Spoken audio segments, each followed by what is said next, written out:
और ये कन्विक्शन के साथ उनकी एक और नाअहली आएगी, यानी नाअहल तरीन हो जाएंगे। पहले भी 2-3 मरतबा नाअहल हो चुकी हैं, आज भी नाअहल हैं, तो मजीद नाअहलियों के बाद वो नाअहल तरीन का जो है वो टाइटल भी उनका नाम होगा।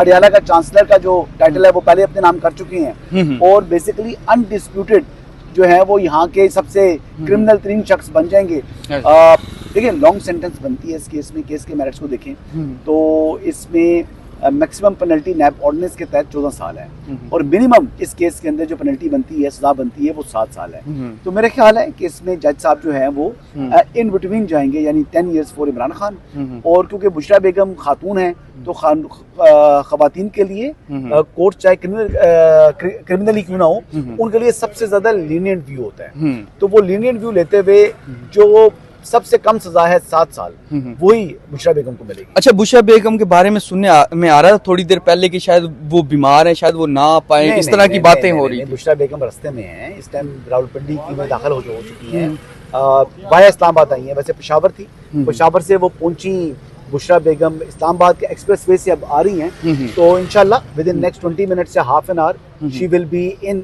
जो है वो अडयाला, और यहाँ पर आती हैं, देखते हैं कि फेस करने आ रही हैं। अब उनको तवक्कुआत है कि शायद उनको सजा ना हो, लेकिन मेरे ख्याल के मुताबिक अगर इमरान अहमद न्याजी साहब को सजा हुई तो बुशरा बेगम उसमें बच नहीं सकती। अगर बचेंगे तो फिर दोनों बचेंगे, सजा होगी तो दोनों को ज्यादा चांसेस क्या लगते हैं?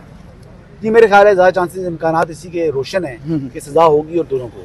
अच्छा, दूसरा सोशल मीडिया पे जिस तरह आप भी यूज करते हैं, देखते हैं डोनाल्ड ट्रंप की वजह से कह रहे हैं इमरान खान तो बाहर आने जा रहा है। सोशल मीडिया को देखते हैं तो इसी तरह लगता है शायद डोनाल्ड ट्रंप हेल्प लेगा, बाहर आ जाएंगे, और आज आप सजा की कह रहे हैं कि शायद उन्हें सजा हो। देखें, जो डोनाल्ड ट्रंप हैं वो अमेरिका के प्रेसिडेंट का ओहदा भी संभालने जा रहे हैं 20 तारीख को। 20 जनवरी को उन्होंने ओथ लेना है, तो वो प्रेसिडेंट बन जाएंगे। तो प्रेसिडेंट बनने के बाद क्या हुकूमत पाकिस्तान के भी हुक्मरान बन जाएंगे? नहीं, ऐसी बात नहीं है। एक बात। दूसरी बात ये है कि मुमालिक के दरमियान ताल्लुकात जो होते हैं वो गवर्नमेंट टू गवर्नमेंट होते हैं, गवर्नमेंट टू पर्सन स्पेसिफिक नहीं होते। तो आई डाउट कि डोनाल्ड ट्रंप के प्रेसिडेंट बनने के बाद इमरान खान साहब की कोई मुश्किलात में कमी आएगी। इमरान खान साहब की मुश्किलात जो हैं वो बेसिकली उनके अपने जो क्राइम्स हैं उनकी वजह से है और उनकी अपनी स्ट्रेटजीज की वजह से है। इमरान खान साहब अगर तहम्मुल का मुजाहरा करते और जब पीडीएम की हुकूमत बनी थी उसके बाद कानून को अपने हाथ में ना लेते तो वो आज शायद पाकिस्तान के ओपोजिशन लीडर होते। लेकिन आज तो उनकी कंडीशन ये हो चुकी है कि वो काउंसलर तक मुंतखब नहीं हो सकते, ओपोजिशन लीडर तो दूर की बात। चांसलर की तो बात, इमरान खान साहब नाअहल हैं इस वक्त, और आज एक और नाअहल है, चांसलर तो बन चुके हैं ना अडयाला के, जहाँ पर हम खड़े हुए हैं, ये अडयाला जेल है, इसके चांसलर हैं वो। अच्छा, ठीक है। अच्छा, मैं लास्ट में ये पूछना चाहूंगा, तो ये सजाएं तो होती हैं, 10 साल मियाँ साहब को कितनी एक दफा हुई सजाएं तो होती हैं, लेकिन पॉलिटिकल सजाएं बाद में बाहर आ जाते हैं तो आप खत्म हो जाती है हाई कोर्ट्स के अंदर। मुझे बड़ा डाउट है क्योंकि ये जो मोजेस जज साहब हैं ये बड़े ही टेक्स्ट बुक जज हैं, बड़े मुश्किल आदमी हैं। लास्ट टाइम देखे ना कि एस्टैब्लिशमेंट समझ रही थी फैसला आ रहा है, हुकूमत समझ रही थी फैसला आ रहा है, पीटीआई समझ रही थी फैसला आ रहा है, जज अपने फैसला नहीं सुनाया। ये इस तरह के जज होते हैं जो अनप्रेडिक्टेबल।